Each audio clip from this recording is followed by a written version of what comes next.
우리가 겨울에 눈이 오면요,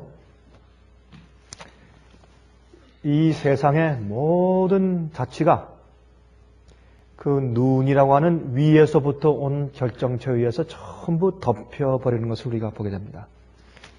흔히 그 얘기가 어떤 산문이나 시에도 많이 이제 표현되는 것을 우리가 봅니다만, 그러나 실제적으로 하나님께서 역사하시는 주님의 섭리가 우리 인간의 모든 만사를 전부 덮고도 남음이 있는 것을 우리가 보게 됩니다.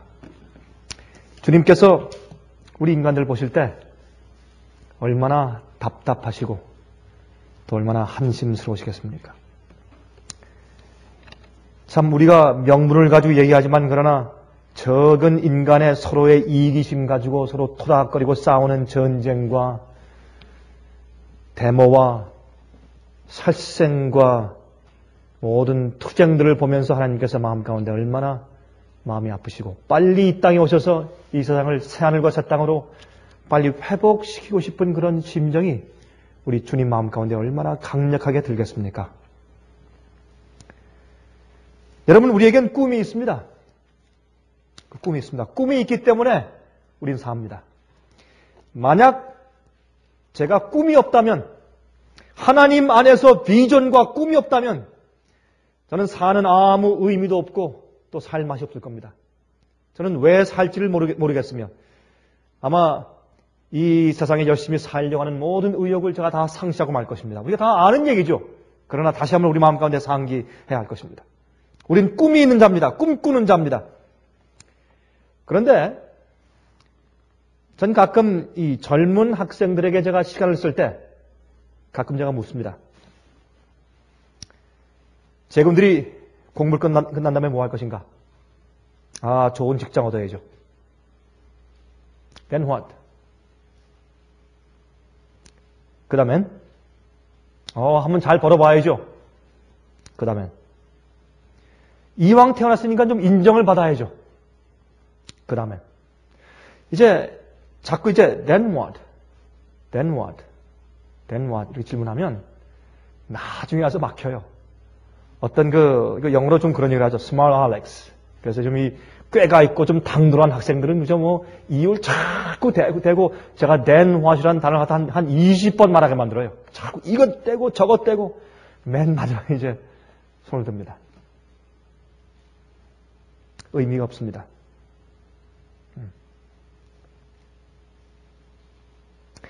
여러분, 개꿈이 있죠? 개꿈. 전 꿈을 별로 안 꾸는 사람입니다. 아마 제가 꿈을 꾸는 경험이 참 드뭅니다. 제가 꿈을 꾸면 그 꿈이 거의 실제 같은 꿈을 꾸지 그냥 뭐 개꿈처럼 쓱 지나가는 꿈을 별로 꾸지는 않습니다. 그거 왜 그런지 모르겠습니다. 어떤 사람들은 그렇게 꿈을 잘 꿔요. 내가 무슨 꿈을 꿨다. 어젯밤에 꿈은 참 안 좋았는데 또 그런 얘기를 하고. 근데 전 별로 꿈이 없습니다만, 그러나 우리 꿈 가운데 개꿈이 있고 좋은 꿈이 있죠. 그런데 지금은 말이죠. 이렇게 생각해 보십시다. 우리 인간들이 꾸는 세상에서 우리가 원하는 것들, 우리가 다 원합니다. 우리 마음 가운데 세상적인 비전이 있고 또한 세상적인 꿈이 있습니다. 누구나 다 있습니다. 그리스도인들도 있습니다. 그러한 개꿈은 우리에게 고통을 가져오고 하나님께서 주신 꿈은 고난을 가져옵니다. 제 얘기를 이해하시겠죠? 우리가 이 세상에서 가지고 있는 우리의 꿈은 고통을 가져오고 하나님께서 우리에게 주신 꿈은 우리에게 고난을 가져옵니다. 그런데 같은 어려운 경험이지만 결과는 판이하게 다릅니다. 우리가 세상을 위해서 갖는 꿈은 그 꿈을 성취하기 위해서 기다리는 과정에서 분명히 고통이 따릅니다. 근데 그 고통은 우리에게 소망을 주지 못합니다. 그 고통은 우리에게 영생을 주지 못합니다. 그러나 하나님께서 우리에게 주신 꿈은 우리에게 그것도 고통을 줍니다. 고난을 주는데 그 고난의 결과가 영생입니다. 우리를 성장하게 하고 성숙하게 하고 하나님께 가까이 나가게 만듭니다.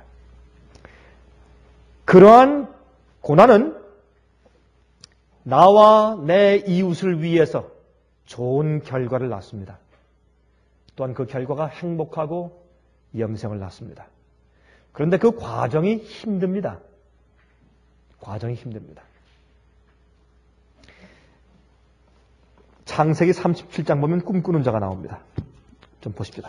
창세기 37장입니다. 창세기 37장 5절부터 31절까지, 5절부터 11절입니다. 창세기 37장 5절부터 11절까지 있는 말씀을 읽어보십시다. 야곱이 가나안 땅 곧 그 아비의 우거하던 땅에 거하였으니 야곱의 약전이 이러하니라. 자, 1절부터 읽습니다. 1절부터. 죄송합니다. 1절부터. 요셉이 17세 소년으로서 그 형제와 함께 양을 칠 때에 그 아비의 첩 빌하와 실바의 아들들로 더불어 함께 하였더니 그가 그들의 과실을 아비에게 고하였더라. 여기 보면 이 요셉이 어릴 때 아주 진실되고 충성된 그런 소년이었습니다. 그리고 아주 착실하고 참 순종하는 그런 아버지에게 고임받는 그런 아들이었습니다. 하지만 아직까지 미성숙했습니다. 그렇죠? 인격이 좀 완전히 성숙하지 못한 때였습니다. 순진하고 정직했지만 아직까지 미숙한 때였습니다. 그래서 형들의 그 과실을 아버지에게 반드시 알려야 된다고 생각해서 가서 자꾸 고자질을 했습니다. 아버지, 저 형들이 이런 짓을 했습니다. 저렇게 했습니다. 라고 이제 가서 일렀다고 말입니다.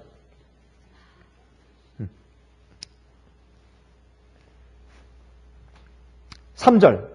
요셉은 노년에 얻은 아들이므로 이스라엘이 여러 아들보다 그를 깊이 사랑하여 위하여 채색옷을 지었더니 좀 편을 했습니다.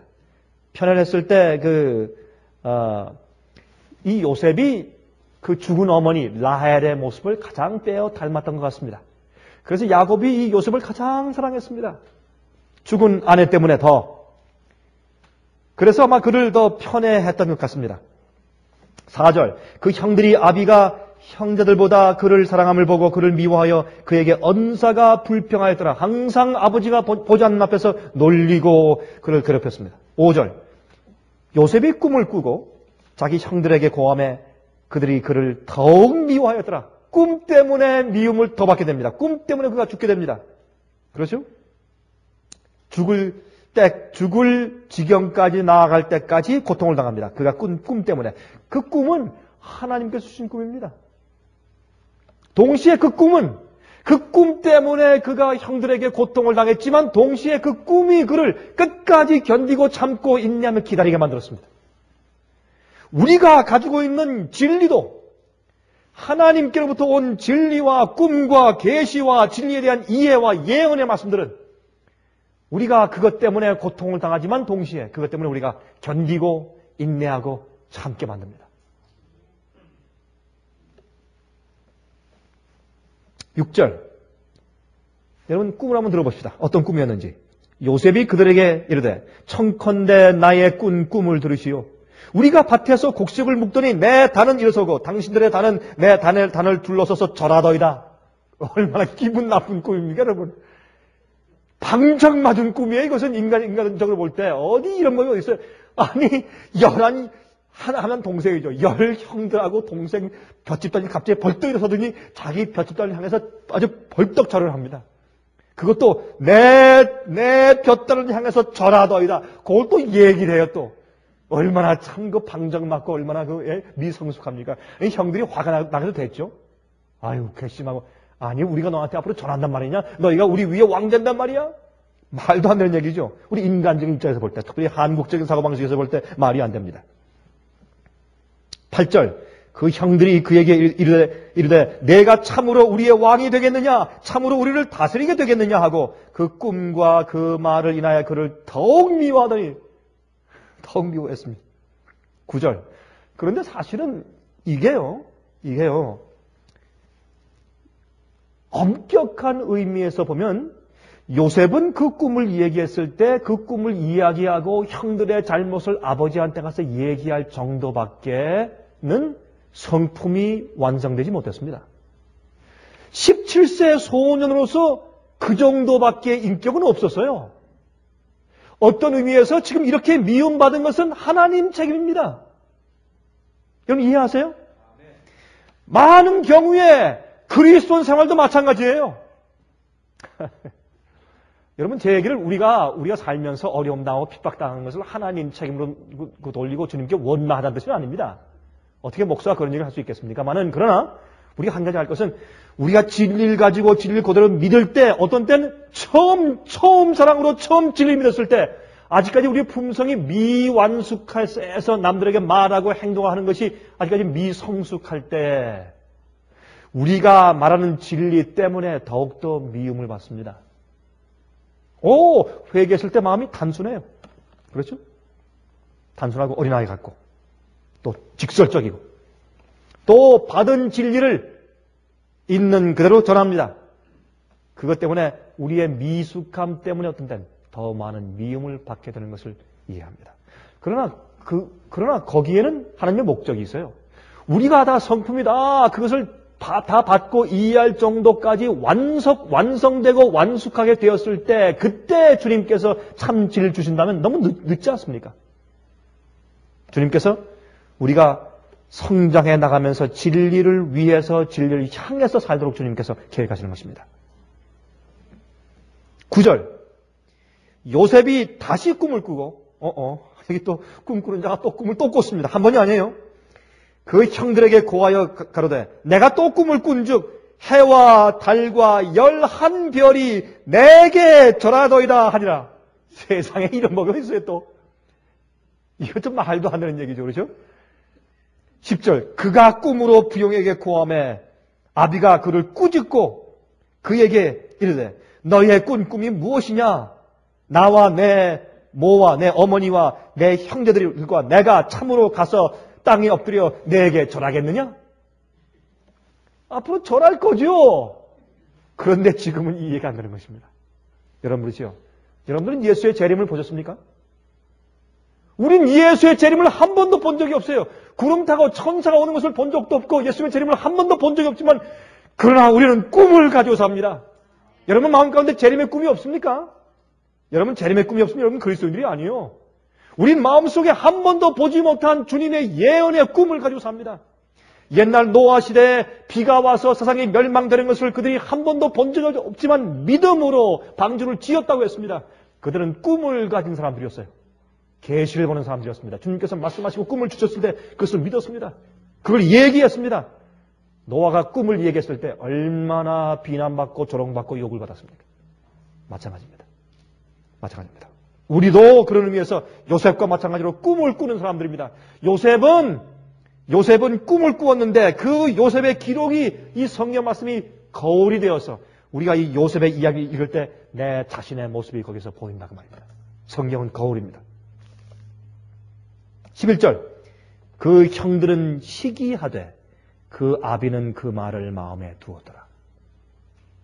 여러분 우리가 서로 사랑할 때 이런 아비가 자식을 사랑하듯이 그런 완숙한 성숙한 사랑을 가지고 서로 대하면 얼마나 좋겠습니까? 그렇죠? 그럼 많은 오해가 풀리고 많은 시기가 풀리고 많이 덮어주겠죠? 그 아비는 그 말을 마음에 두었다 그랬습니다. 18절 19절 보십시다. 18절 19절 하루는 이제 아버지가 야곱이 요셉에게 점심을 들려주어서 그 형들이 양을 치고 있는 먼 곳에 보냅니다. 그것도 하나님의 섭리입니다. 아니 종을 보내면 되지 아니면 베냐민을 보내면 되지 왜 하필이면 요셉을 보냅니까? 그렇게 형들이 미워하고 있는 줄 알면서 요셉을 보냈습니다. 그것도 그 형들이 그렇게 미워한 편애하는 그 표징인 채색 옷을 입힌 채 보냈습니다. 그것도 하나님의 섭리였습니다. 그가 이제 그 형들이 그렇게 미워하는데도 이 단순한 요셉은 그 점심을 들고서 형들을 찾아서 물어서 있는 곳을 갑니다. 이제 그들이 있는 곳에 가니까 없어요. 또 길을 물어서 찾아갔는데 18절 19절 보십시다. 요셉이 그들에게 가까이 오기 전에 그들이 요셉을 멀리서 보고 죽이기를 꾀하여 서로 이르되 꿈꾸는 자가 오는도다 그랬습니다. 꿈꾸는 자가 오는도다. 20절 자, 그를 죽여 한 구덩이에 던지고 우리가 말하기를 무슨 짐승이요? 악한 짐승이 그를 잡아먹었다 하자 그 꿈이 어떻게 되는 것을 우리가 볼 것이니라 하느니라 그랬습니다. 여러분, 이것은 우리의 입장에서 어떻게 이해되는 것입니까? 우리가 하나님께서 주신 꿈, 그 계시, 진리의 말씀을 이야기할 때 사람들이 반대하면서 어떻게 합니까? 우리에게 고통과 어려움을 주면서 자 봐라. 악한 짐승에게 잡혀먹었다. 다시 말해서 어떻게? 참 그 건방지게 참 그렇게 말하고 그렇게 떠들더니 참 봐라. 그 꼴이 좋다. 이렇게 해서 마치 마귀에게 어려움을 당해서 우리가 잘못해서 쓰러져서 고통당하는 것처럼 보이게 하려고 말로 애를 쓴다 그 말입니다.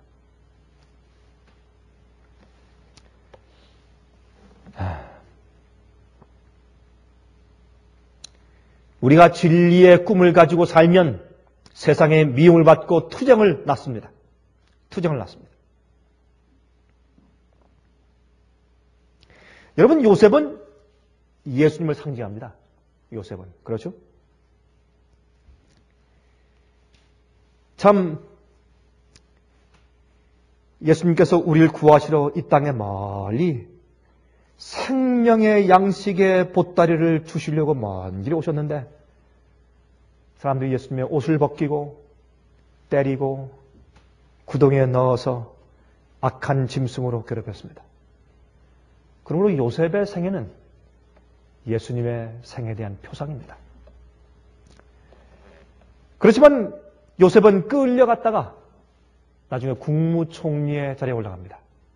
그 세상에 그 당시에 살던 팔레스타인까지를 전부 통틀어서 다스리는 큰 제국 애굽의 최고의 왕인 바로의 옆자리에 오른쪽에 앉는 국무총리에 올라갑니다. 예수께서도 이 땅에 오셔서 고통 많이 당하시고 우리에게 생명의 양식을 주신 다음에 부활하고 승천해서 올라가서 성경은 말하기를 하나님 아버지의 보좌 우편에 앉으셨다고 설명합니다.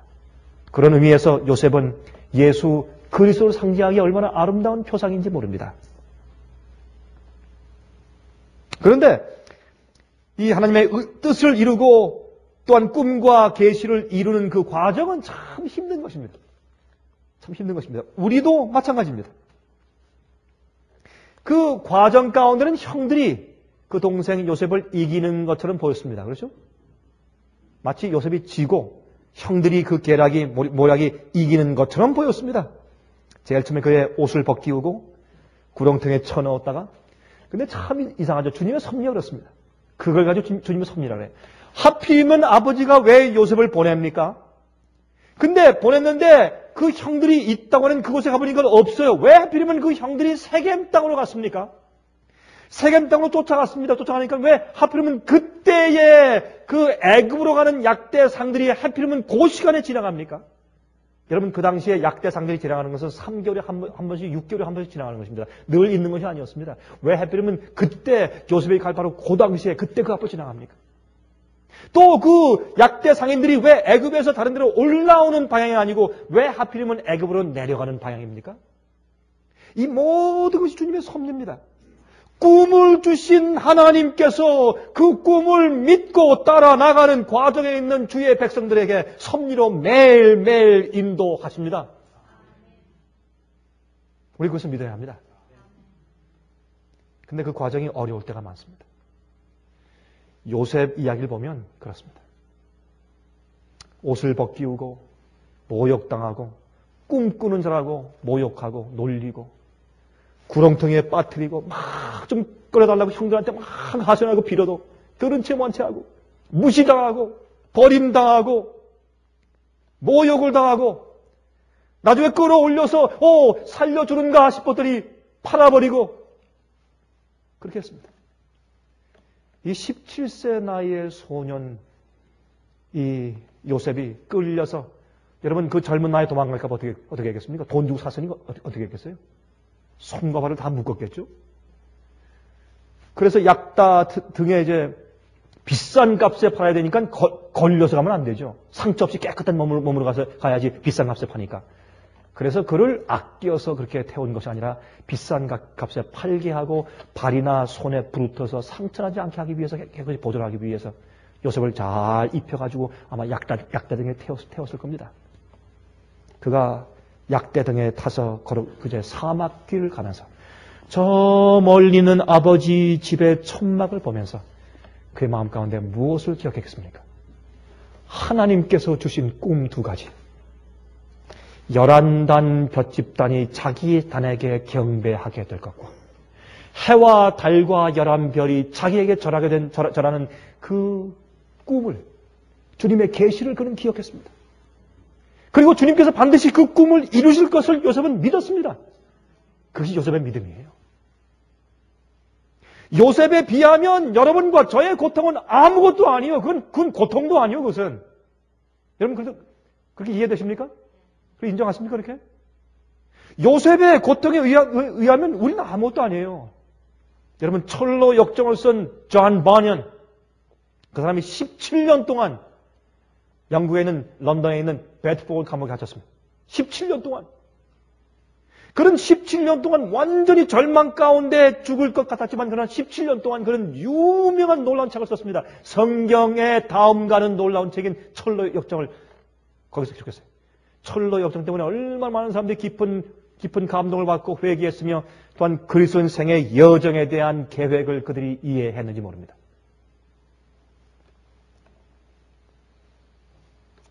여러분 요셉은 노예로 팔려갔습니다. 근데 팔려갔는데 왜 하필이면 또 보디발의 아내 집에 갑니까? 하필이면 보디발 집에 갔어요. 왜? 거기 가서 그 보디발의 그 아내에게 또 유혹을 받습니다.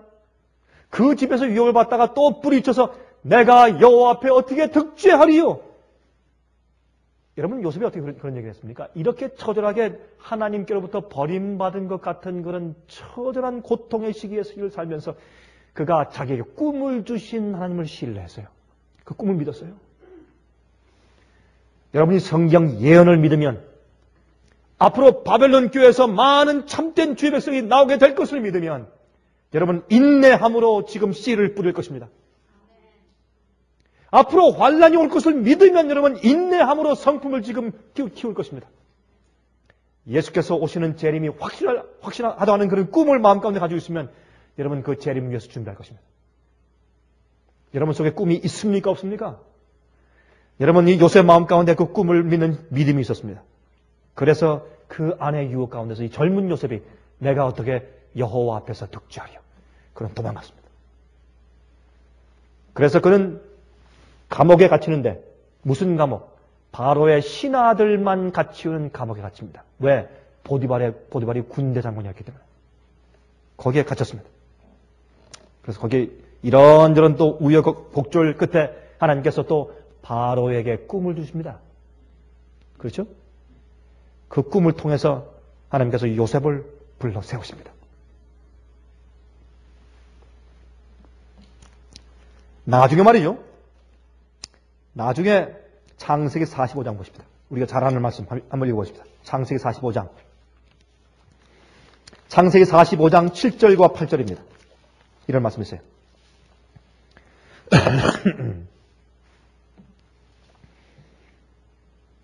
하나님이 큰 구원으로 당신들의 생명을 보존하고 당신들의 후손을 세상에 두시려고 나를 당신들 앞서 보내셨나니 그런즉 나를 이리로 보낸 자는 당신들이 아니요. 누구라고요? 하나님이시라. 하나님이 나로 바로의 아비를 삼으시며 그 온 집의 주를 삼으시며 애굽 온 땅의 치리자를 삼으셨나이다. 형들이 요셉 만난 다음에 정말 여러분 그것도 한 번, 두 번이 아니에요. 만날 때마다 넙죽넙죽 절어난다면 나중에 보니까 자기 동생이에요. 여러분 그 동생 요셉이 받은 꿈이 동생의 꿈이 아니고 하나님께로부터 온 꿈인 것도 그들이 알았어요. 깜짝 놀란 다음에 나중에 아버지가 죽은 다음에 어떻겠습니까? 두려워서 아이고 이 동생 요셉이 아버지가 있을 때까지는 우리를 봐줬지만 아버지가 이제 없으니까 우리를 어떻게 취급할 것인가? 저렇게 고생시키고 어려움을 준 것이 우리인데 우리가 장모님인데. 그때 요셉이 말하기를 형들 걱정하지 마십시오. 나를 이곳에 보낸 분은 당신들이 아니요 하나님입니다. 무엇하기 위해서? 당신들을 구원하기 위해서. 이게 예수님의 삶이 아니면 무엇입니까? 남들의 행복과 남들의 이익과 남들의 구원을 위해서 나를 내려놓는 사람, 나를 이 땅에 까는 사람, 나를 제단 위에 바치는 사람, 이것이 꿈꾸는 자입니다. 세상에 꿈꾸는 자는 다른 사람들을 눌러서 그 위에 밟고 서야 돼요. 그래야 자기 꿈을 이루어요. 그러나 하나님께서 주신 꿈을 이루는 사람들은 남들 앞에 자기를 까는 사람입니다. 그게 요셉이었습니다. 그렇게 고생한 것이 당신들 때문이 아니고 주께서 주신 꿈 때문이었습니다. 그렇게 말합니다. 진리 위에 사는 사람들. 야곱은 자기 아들 요셉 꿈꾸는 자가 죽은 것으로 간주했습니다. 그러면서 마음 가운데 남아있는 형들, 동생 한 명과 남아있는 10명의 형들의 그들의 부족한 성품들을 보고 하나님께서 이들을 통해서 앞으로 어떻게 이스라엘을 만드실 것인가? 참 마음이 답답하고 그의 마음이 암담했을 것입니다. 그들의 약속된 민족의 장래를 보면서. 그러나 주님께서 눈에 보이지 않는 꿈꾸는 자를 계속 살게 하셨습니다. 여러분 기억하십시오. 옛날 이스라엘 나라의 사울 왕이 다스리고 있을 때 사울 왕은 하나님의 뜻에 맞지 않는 왕이었습니다. 그러나 눈에 보이지 않게 주님께서 기름 부으신 다윗이 고통당하고 쫓겨다니면서 이쪽 굴에서 저쪽 굴로 다니면서 고통당하고 있었지만은 그러나 하나님께서 다윗을 주의 백성의 왕으로 세우기 위해서 준비하시고 있었습니다. 고통 가운데서. 마찬가지입니다. 마찬가지입니다. 우리가 이 진리를 알지만 너무 자주 그것을 잊어버리는 것입니다. 우리 다시 이 진리에 대한 원칙을 우리 마음 가운데 다시 상기하도록 하십시다. 눈에 보이지 않는 곳에서 고난 속에서 하나님의 뜻과 꿈이 실현되고 있는 중이었습니다. 또한 형들은 요셉이 없어진 것을 알고 꿈의 실현의 위협이 없어진 것으로 생각했습니다. 그러나 천만에였습니다. 절대로 그런 것이 아니었습니다. 요셉은 그에 당하는 고생을 하나님의 그 꿈이 이루어지기 위해서 또한 자기가 성숙해지는 과정으로 알고 참았습니다. 이것이 성도의 인내입니다. 성도의 인내입니다. 여러분 잘 아시겠지만 하박국서 2장을 보십시다. 하박국서 2장. 우리가 아는 대로 로마서 1장은 의인은 믿음으로 말미암아 산다고 말했습니다. 로마서 1장과 2장의 말씀이죠. 그런데 그 말씀을 사실 사도 바울이 하박국서에서 그 말씀을 받은 것입니다. 여러분 하박국서 2장을 보면 여러분 여기 있는 말씀은 사실은 이 사도 바울이 로마서에서 그 말씀을 인용하기 위해서 이제 읽은 말씀입니다. 그 말씀 가운데 어떻게 되어 있습니까? 하박국서 2장을 보면 의인은 믿음으로 말미암아 살리라 하는 그 뜻은 사실은 이런 뜻입니다. 2장 2절부터 여호와께서 내게 대답하여 말씀하시되 너는 이 묵시를 기록하여 판에 명백히 새기되 달려가면서도 읽을 수 있게 하라. 이 묵시는 정한 때가 있나니 그 종말이 속히 이르겠고 결코 거짓되지 아니하리라. 비록 더딜지라도 기다리라. 지체되지 않고 정령 응하리라. 이 말씀은 어떤데 좀 앞뒤가 맞지 않습니다. 3절에 이 묵시는 정한 때가 있다고 했어요. 그 종말이 속히 이르러요. 결코 거짓되지 않고 이르는데 비록 더딜지라도 기다리라. 더딜지라도 기다리라. 왜? 지체되지 않고 정령 응하리라. 그러니 이 앞뒤 말이 서로 맞지 않는 대화가 여러 번 나옵니다. 3절 가운데. 그렇죠? 종말이 속히 이른다. 또 비록 더딜지라도 기다리라. 왜? 지체되지 않고 정령 응한다. 그러니까 속히 온다. 더뎌진다. 속히 온다. 지체된다. 이런 말씀이 연거푸 같이 반복되어 있는 것을 보셨습니다. 이것은 하나님께서 보시는 안목과 우리가 보는 안목이 다르기 때문에 그렇습니다. 우린 조바심이 있어가지고 그저 초조하죠. 불안하고 안달.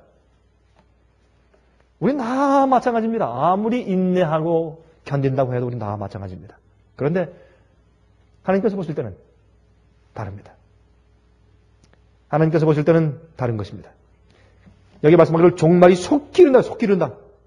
그때가 되면 정한 때가 오면 속히 이릅니다. 마지막 시대 사건들은 속히 지나갑니다. 4절 보라 그의 마음은 교만하여 그의 속에서 정직하지 못하니라. 그러나 의인은 그 무엇으로요? 믿음으로 말미암아 살리라 그랬습니다. 여기는 말씀의 그 내용을 보면 어떤 뜻입니까? 주님께서 말씀하신 그 예언과 주님의 섭리와 주님의 뜻이 어떤 땐 우리가 볼 때 지체되고 더디 응하는 것처럼 보인다고 할지라도 기다리라. 꼭 반드시 응한다. 이것이 의인이 믿음으로 사는 그런 길이죠. 그래서 의인이 믿음으로 산다는 그 뜻이 바로 참고 기다리고 인내하는 것임을 여기 설명하고 있습니다. 여러분 예수님께서 앞에 있는 즐거움을 위해서 십자가를 참으사 그랬죠? 예수님도 지구를 회복시키는 꿈이 있었습니다. 전 가끔 그런 생각을 합니다. 여러분 예수님께서 에덴을 떠나서 나아가는 아담과 해와의 뒷모습을 보고 예수님께서 어떤 생각을 했겠습니까? 예수님께서 어떤 생각을 마음 가운데 품었을까요? 얘들아, 내가 너희들이 곧 다시 이곳으로 돌아올 수 있는 계획이 내 속에 있다. 조금만 참아라. 조금만 참아라. 내가 계획이 있다. 양을 잡아서 그 가죽을 벗겨서 그들에게 입히시면서 내가 너희를 돌이킬 수 있는 영생할 수 있는 계획을 내가 가지고 있다. 그것이 주님의 꿈이었습니다. 주님의 비전이었습니다. 여러분 창세기 보면 이런 말씀이 나오죠. 한번 펴보십시오. 창세기 3장. 창세기 3장 보면 24절. 이같이 하나님이 그 사람을 쫓아내시고 에덴 동산 동편에 그룹들과 두루 도는 무엇을요? 화염검이 뭡니까? 불타는 검. 그냥 이 칼 옆에 불이 막 타고 있는 화염검을 두어 생명나무의 길을 지키게 하시니라 그랬습니다. 전 이 장면을 이렇게 생각합니다. 여러분 이 장면을 화가들이 그린 그림을 보신 적 있으시죠? 아담과 해와가 이제 가죽옷을 입고 이렇게 나가면서 막 나가면서 이렇게 돌아보면서 무서워서 떠는 그런 모습을 하고 돌아가면 이제 나가면 말입니다. 그 입구에서 천사가 불칼을 다 들고서 나가 다시 오지 마라. 막 이런 표정을 다 서 있는 이런 그런 그림 보신 적 있으십니까? 있으시죠? 전 그 그림이 잘못되었다고 느낍니다. 그건 여기 창세기에 있는 그 내용과 내용을 잘못 표현한 것으로 제가 느낍니다. 여러분 무슨 뜻인지 아십니까? 저는 이렇게 봅니다. 여러분 여기 보니까 에덴 동산 동편 문에 그룹 천사들이 거기 서 있다. 그룹 천사.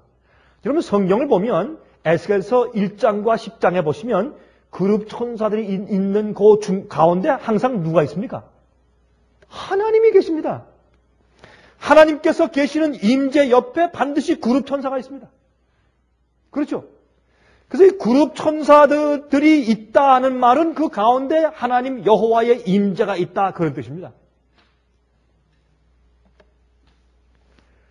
여러분 그래서 전 그 장면을 이렇게 봅니다. 그 그림이 전 잘못 그려졌다고 생각해요. 주님께서 그렇게 하셨다고 믿지 않습니다.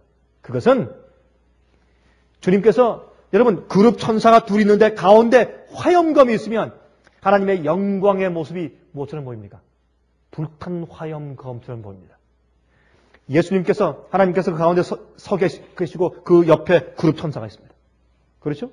그러면 주님의 그 영광의 쉐키나 영광의 광채가 막 비치니까 어떻습니까 모습이? 마치 어떤 화염검 불탄 이 길쭉한 검 칼 같은 모습이 왔다 갔다 하니까 두루 도는 그런 뜻이에요.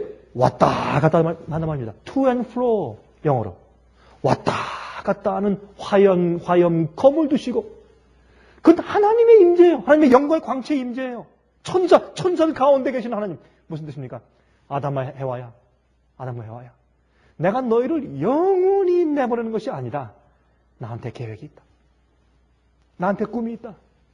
내가 언젠가 너희가 이 에덴 동산에서 나서야 할 것이지만 그렇지 못하지만 그러나 너와 너의 후손들 가운데서 많은 자들을 내가 이끌어서 다시 이곳으로 데리고 올 것이야. 참으라. 견디라. 내가 소망이 있다. 그렇게 했다고 저는 믿습니다.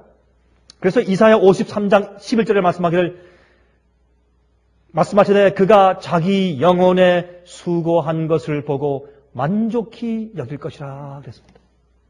이것이 예수님의 고난에 대해서 쓴 이사야 53장 11절 얘기입니다. 또한 히브리서 12장 2절. 히브리서 12장 2절을 말씀하기를 믿음의 주요 또 온전케 하시는 이인 예수를 바라보자. 저는 그 앞에 있는 즐거움을 위하여 십자가를 참으사 부끄러움을 개의치 아니하시더니 하나님 보좌 우편에 앉으셨느니라 그랬습니다. 예수께서 십자가의 고통을 참으신 것은 그 앞에 있는 즐거움을 위해서 그랬습니다. 여러분, 구원 얻은 성도들이 하늘의 진주문을 통과해서 들어갈 때 그 광경을 한번 상상해 보십시오. 그때 주님께서 그 진주 큰 문을, 여러분 참 재밌죠? 여러분 하늘의 새 예루살렘 성을 보면 거기에 그 문이 몇 개가 있습니까? 12대문. 12문. 근데 그 각 문마다 보석이 많이 박혀 있죠, 그렇죠? 맞습니까? 예? 각각 다른 보석으로 되어 있습니까? 문들이요. 큰 하나의 진주로 되어 있더라. 여러분, 진주는 작아요. 여러분, 저기 스미소니안에 가보십시오, 여러분. 워싱턴 DC에 있는 박물관에. 세계에서 가장 큰 진주를 거기 지내려 놨어요. 얼마나 커요? 요만해요.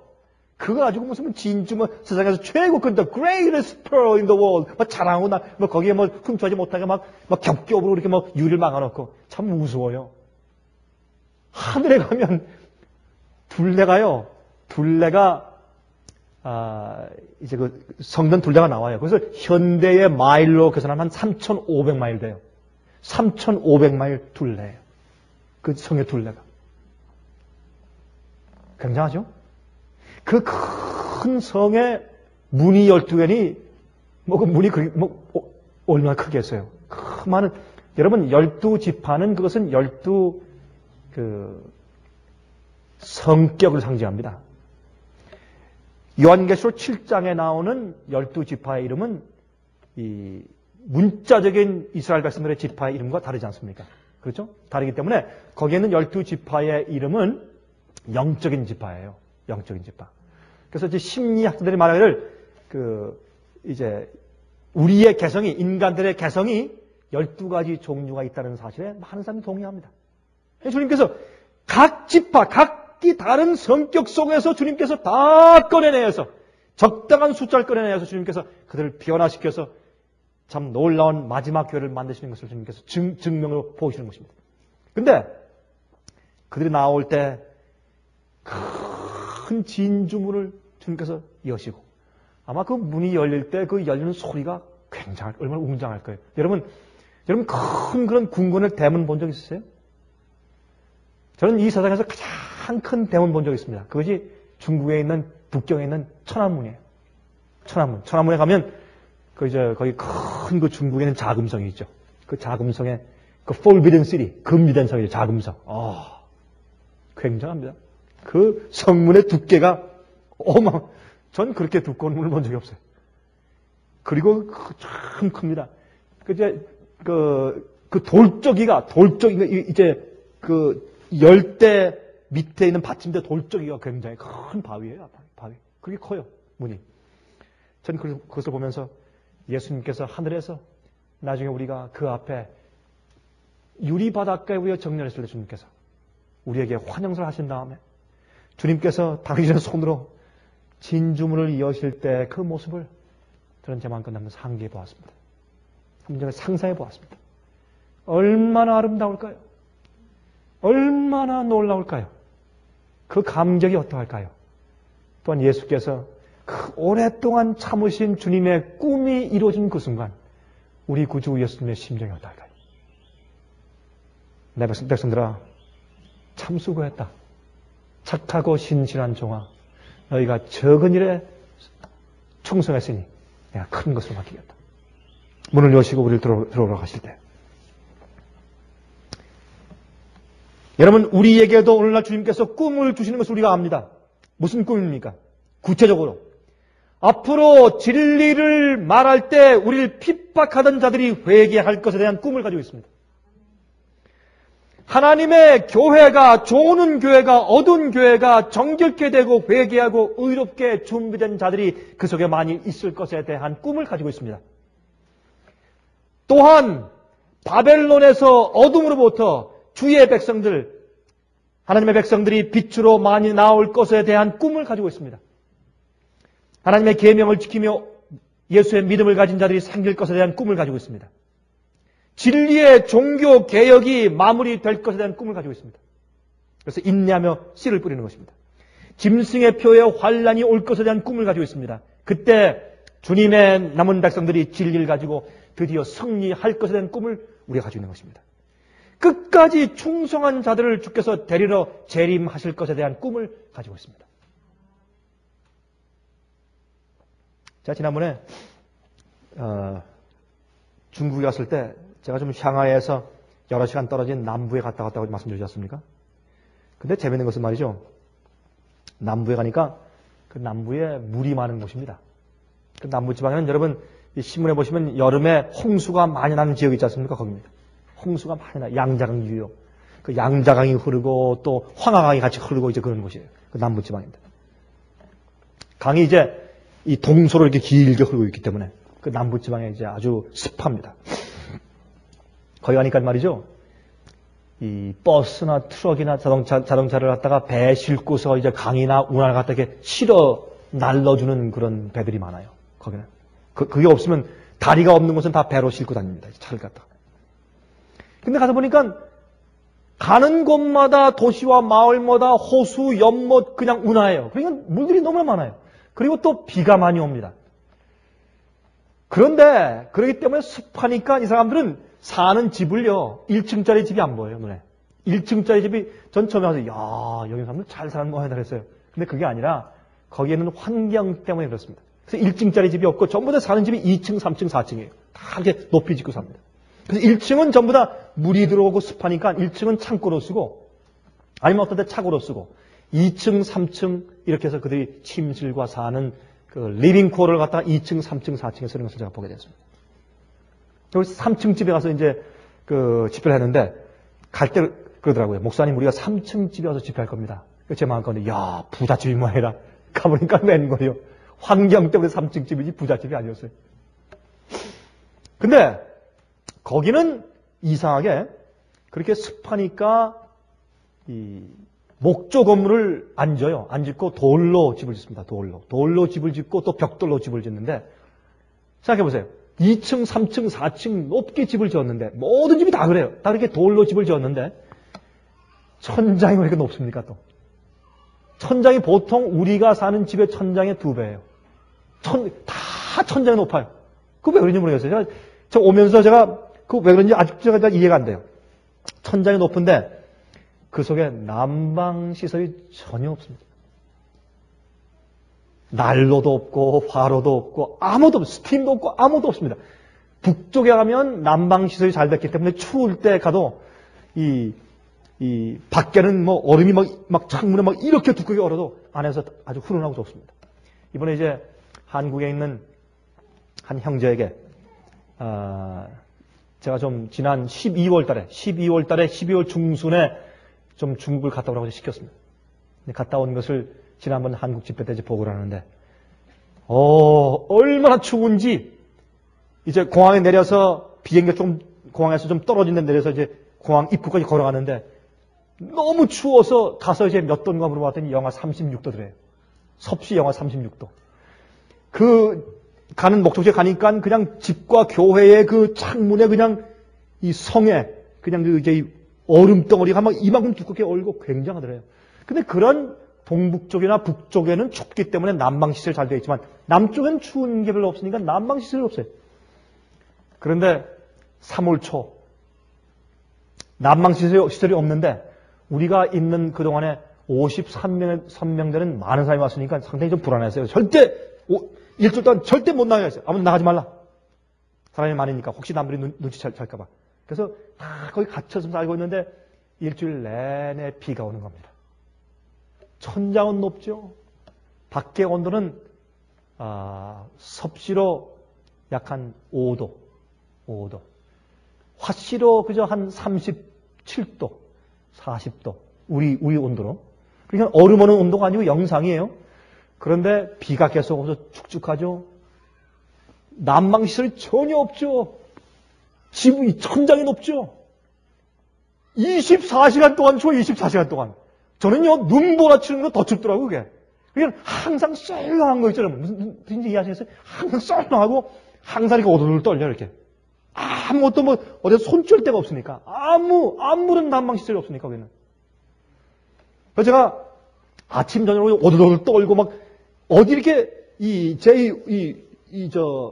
몸이 살이 어디에 이렇게 쉴 데가 없어요. 항상 이렇게 근육이 이완돼 있지. 아니, 이완이 반대말이죠. 항상 경직돼 있지. 이완될 시간이 없어요. 주니까 이렇게 꾸미고 있으니까.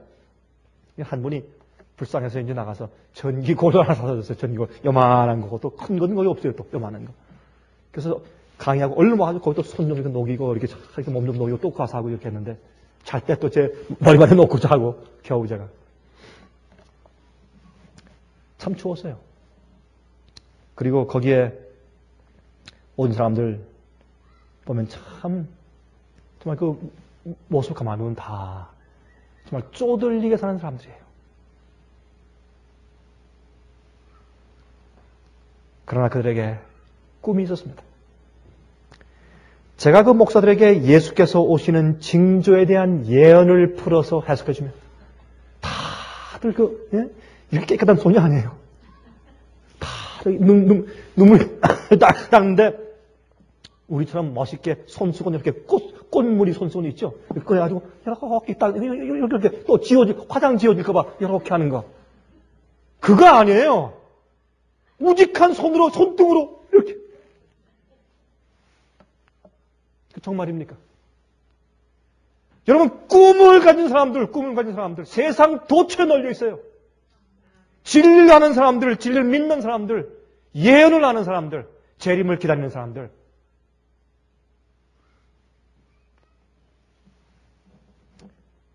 여러분들이시여 야곱과 요셉이 제외했을 때 야곱은 하나님의 기적을 이해했습니다. 주님께서 17세 소녀에게 주신 그 꿈이 실현된 것을 눈으로 본 것입니다. 여러분 머지나 장래 우리가 주님께서 오시는 것을 보고 산전 본 적도 없고 꿈에도 그려본 적이 없는 그런 놀라운 현실이 실제 우리 눈앞에 다가올 때 하늘의 영광으로 꽉 차고 예수의 영광과 아버지의 영광과 성령님의 영광과 천천만만 천사의 영광으로 온 하늘이 뒤덮여질 때 그때 악인들과 의인들과 모든 자들이 주 앞에 무릎 꿇고 고개를 숙일 때 그때 드디어 우리가 그 꿈을 가지고 진리를 가지고 지금까지 견디며 인내하며 순종하며 살아온 것이 얼마나 잘했는가 그렇게 느끼게 될 때가 곧 올 것입니다. 저는 그것을 믿습니다. 우리는 꿈꾸는 자입니다. 꿈꾸는 자입니다. 이 희망이 저를 매일 존재케 합니다. 이 희망이 저를 여행하게 하고 이 희망이 저를 설교케 하고 이 희망이 저를 글을 쓰게 하고 이 희망이 일하게 하고 이 희망이 저를 드라이브합니다. 저를 밀고 제게 나가게 힘을 줍니다. 이 꿈이 우리 마음속에 주께서 주신 꿈이 매일매일 불타게 되기를 간절히 바랍니다. 하늘에 계신 우리 아버지 우리에게 진리의 꿈을 주신 것을 감사합니다. 한 번도 보지 못한 재림의 소망을 갖게 하신 것을 감사합니다. 주께서 주신 꿈이 정령코 이루어질 것인 증거를 성경과 예언과 세상에 충만히 주신 것을 위해서 감사합니다. 주여 분명히 이루어져서 우리 마음속에 소원이 이루어지고 모든 억울한 것이 풀려질 때가 곧 올 것을 믿습니다. 주여 그때까지 저희를 지켜주시옵소서. 요셉을 보면서 그 거울 속에 우리를 보게 됩니다. 주님이시여 성도의 인내가 무엇인지를 깨닫게 해 주시옵소서. 예수 그리스도의 귀하신 이름을 의지하여서 간절하게 기도합니다. 아멘.